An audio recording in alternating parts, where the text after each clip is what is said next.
Alors bonjour à tous, aujourd'hui je vais vous montrer comment démonter un radar de recul sur son Audi au niveau du pare-choc arrière.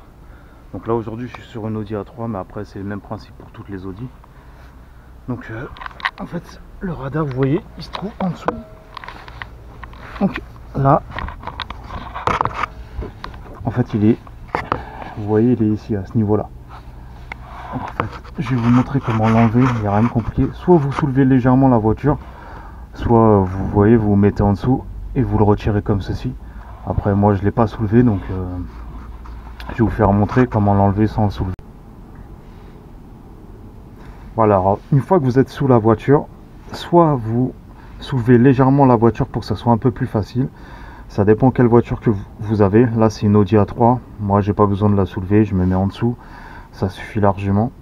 Donc vous voyez en fait le radar, il tient toujours avec deux petites attaches en fait, l'attache du haut et l'attache du bas. Donc ce qu'il faut faire, c'est qu'en fait il faut écarter légèrement les deux petites attaches. Ok, là c'est pour vous faire montrer. Et moi ce que je fais, c'est que je pousse de l'extérieur et avec l'autre main en fait je soulève les deux petites attaches. Voilà, et vous voyez, après une fois que vous avez soulevé les deux petites attaches, vous avez juste à pousser et le radar il tombe tout seul. Après il y a juste à le débrancher. Ok, faites-le toujours contact éteint pour éviter qu'il y ait un défaut sur le tableau de bord. Sinon, vous voyez, la référence, elle est toujours écrite là en fait, sur le radar.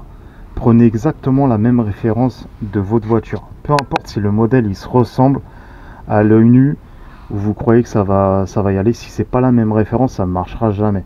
Je préfère le redire parce que il y a beaucoup de clients qui se trompent à chaque fois. Donc je préfère le redire. Prenez exactement la même référence qui a écrit sur votre radar de recul. Voilà, donc c'était pour vous montrer comment enlever un radar de recul au niveau de l'arrière, du pare-choc arrière.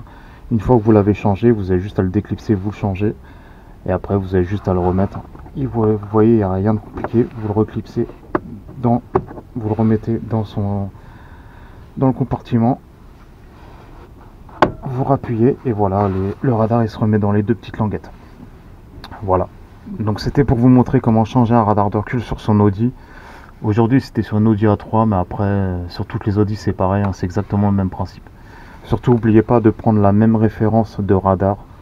Moi je vous mettrai un lien en dessous pour les radars de recul si vous le cherchez. Et sinon voilà, si vous avez des questions, n'hésitez pas. Je vous dis à la prochaine pour une autre vidéo. Ciao.